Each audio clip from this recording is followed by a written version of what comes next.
Welcome back to the Final Fantasy Marathon. Let me ask everyone a question. Have you ever had a character you just utterly despised for either their personality or skills? Well, that's today's topic. Today we will be discussing our top 10 least favorite characters, whether it be their personality, abilities, lack of usefulness, or lack of plot importance. These characters are a waste of space in the party selection. The rules for this is playable characters only, even if temporary. So characters like Adia or Banon are examples. If you like these characters, more power to you. But for now, let's battle.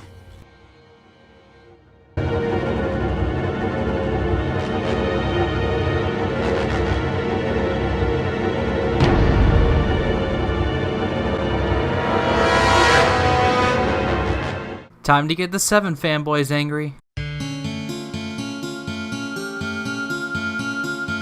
Vincent may be a badass character, but there are two things that don't make him useful. His weapons and his limit breaks. All of Vincent's guns are not very strong, and his ultimate weapon takes forever to charge up properly. Worst of all, his limit breaks are terrible. First off, you can't control Vincent's attacks. Once you use Vincent's limit break, he enters permanent Berserk mode. Second off, each transformation does an elemental damage attack. Goliath Beast uses fire attacks, Death Gygas uses lightning attacks, Hellmasker can inflict status ailments, and Chaos casts death. If you don't play your cards right with them, they may end up healing enemies, especially with the Goliath Beast and the Death Gygas. However, Vincent is this low because he does have an interesting personality and backstory. He really is an interesting character, but his abilities and limits set him at number 10.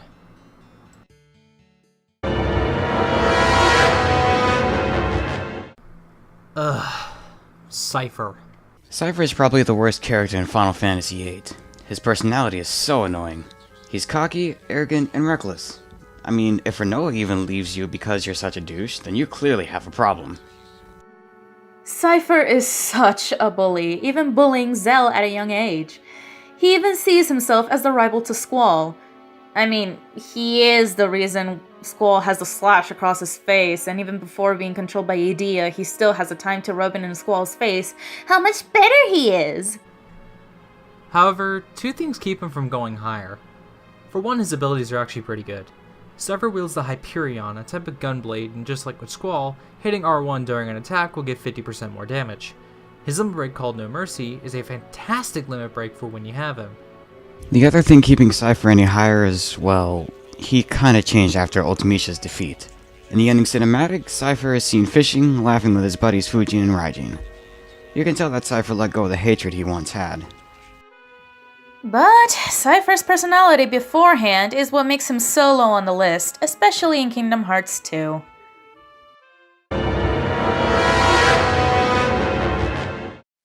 Oh, you thought Vincent's limit breaks being permanent Berserk was bad? How about a whole character in Berserk? Number 8 is Umaro. Umaro is an optional character found in the Yeti's cave during the World of Ruin. His personality is a bit lackluster, seeing as his speech is also limited. However, funny enough, he follows the orders of the much tinier Mog. In battle, Umaro is kept in permanent Berserk status. Worst of all, he starts with only 2 different attacks, and when you quit the Berserker Ring and the Blizzard Orb, that brings him up to 4. There's a standard weapon attack with his Bone Club, there's Body Blow, which is a standard physical attack, there's Throw Ally, where he can throw a teammate at enemies, and lastly Snowstorm to do ice damage to all targets. Umaro's only saving grace is his high physical attack stats, with the highest HP, strength, and defense in the game. But with no way of controlling him, yeah, Umaro can just stay in the airship.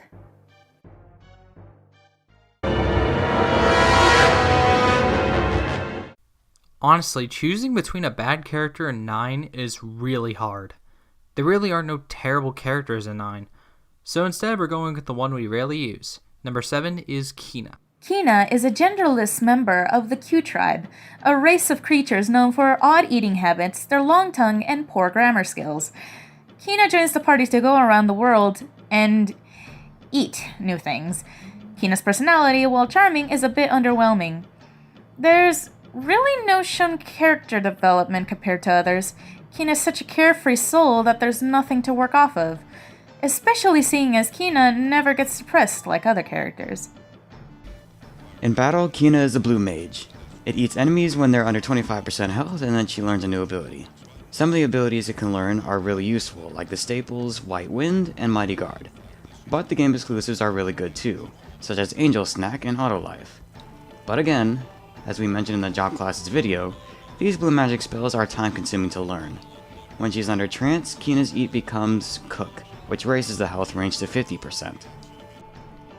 Also, Kina has this annoying ass minigame with a fucking frog catching for her ultimate weapon. Why is this minigame designed this way? You have to leave a male and a female frog or else you have to wait forever for new ones to come back. Sorry, Kina, but compared to other characters, you aren't that useful.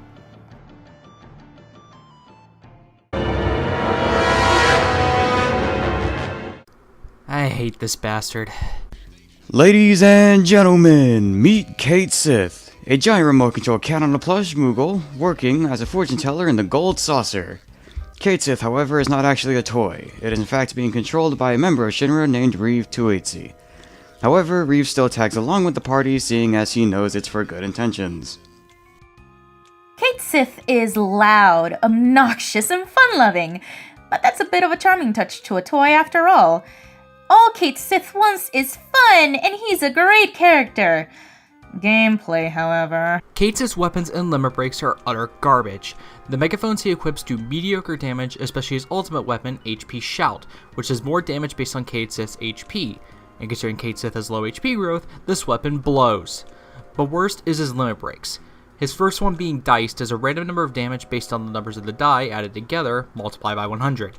Considering you can get a total of 6 dice, the highest possible damage output is only 3600. That's awful. But worst of all is his second limit break, slots.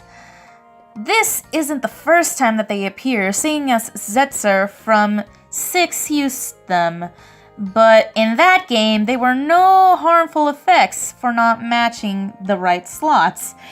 Anyway, most of them are useful if you match them, such as Mog Dance, Lucky Girl, and Summon. But some are purely luck-based. Toy Box can drop 7 random targets.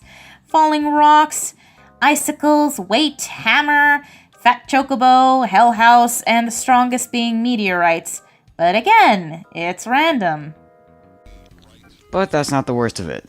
Game Over and Death Joker make Kate Sith infamous. If you match up 3 slots of Kate Sith's face, any enemy is instantly killed. So yes, it is possible to kill Sephiroth easily. However, if you get 2 face matchups in a bar, you are greeted with Death Joker, which instant kills the party. Yes, if you miss that last slot, you are greeted with a Game Over.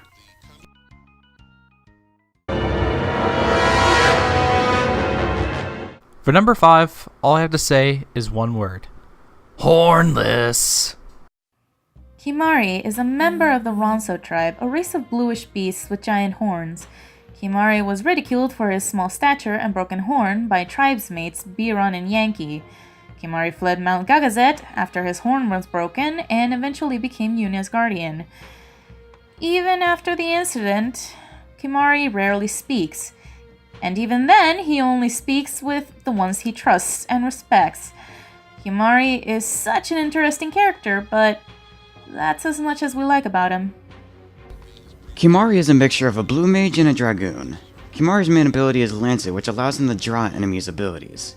However, unlike other blue mages, Kimahri can only use it as an overdrive, meaning Kimahri can't easily select it on the fly like other blue mages.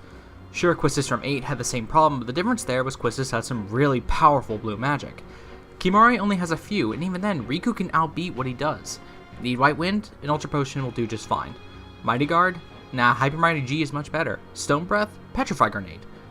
It's a shame that Kimahri isn't as useful as other characters in 10, considering that we love his personality and backstory. But sorry, big guy.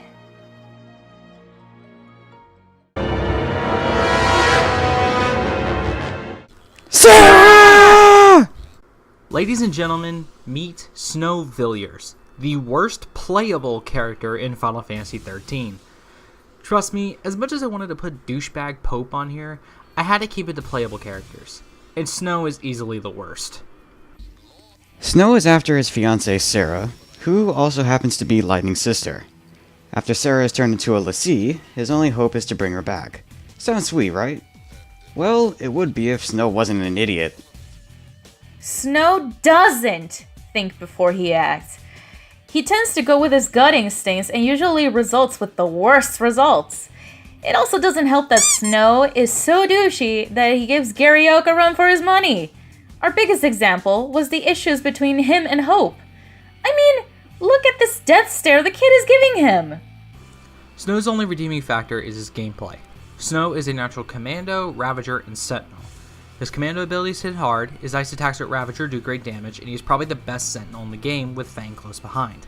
His Eidolon, the Shiva sisters, are really good too, especially with the huge range and power of their Diamond Dust attack. However, Snow's idiotic nature is what puts him so low.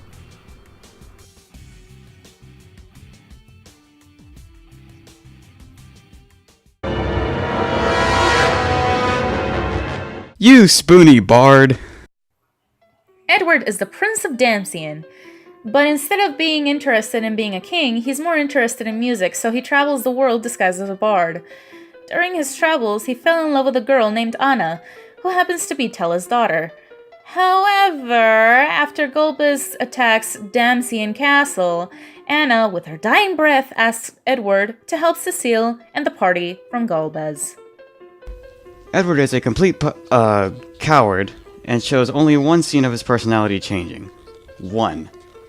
You see, during a night in the Kaipo Inn, Edward sneaks out but gets attacked.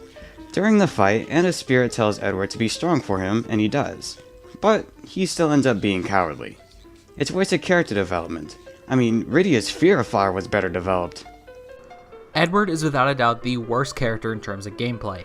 He has the weakest amount of physical and magical stats, with even the Mysidia twins beating him.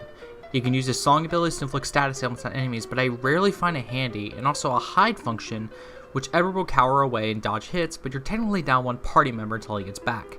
What's weirder is that he sometimes auto-hides when he's low on HP. However, despite Edward's terrible personality and gameplay, the future ports of Final Fantasy IV made him the strongest character in the game!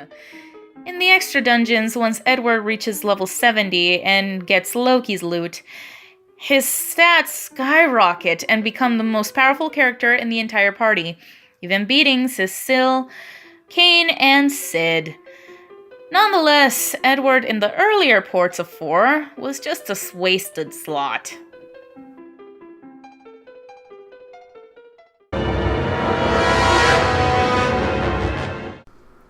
Remember when I said I hated the characters of Final Fantasy XII? Well, my opinion has sort of changed. I mean, besides Basch and Ash, I do like some aspects of Fran, Penelo, and Balthier. However, there is nothing I like about our number 2, Vaughn.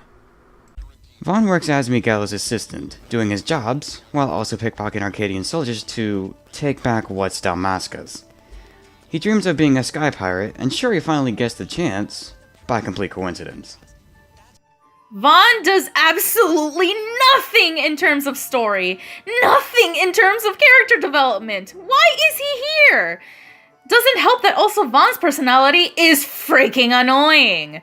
Due to his inexperience with the world, he doesn't know how to interact with others, but yet, could you use some common sense? I mean, he asked Fran how old she is, and the look on her face is like, dude, did you seriously just ask me that? Nice fun. In battle, Vaughn is also a wasted character, seeing as everyone's abilities outclass him. Yes, he does have average stats, but his magic is the lowest out of all the characters. He really has no use in the party, seeing as the other 5 can do his job much better. Look, apologies to those who like that character, but Vaughn is absolutely meaningless to the story. The only noteworthy thing is him saving Penelo. That's it. However, Vaughn cannot be beaten by our number 1 pick.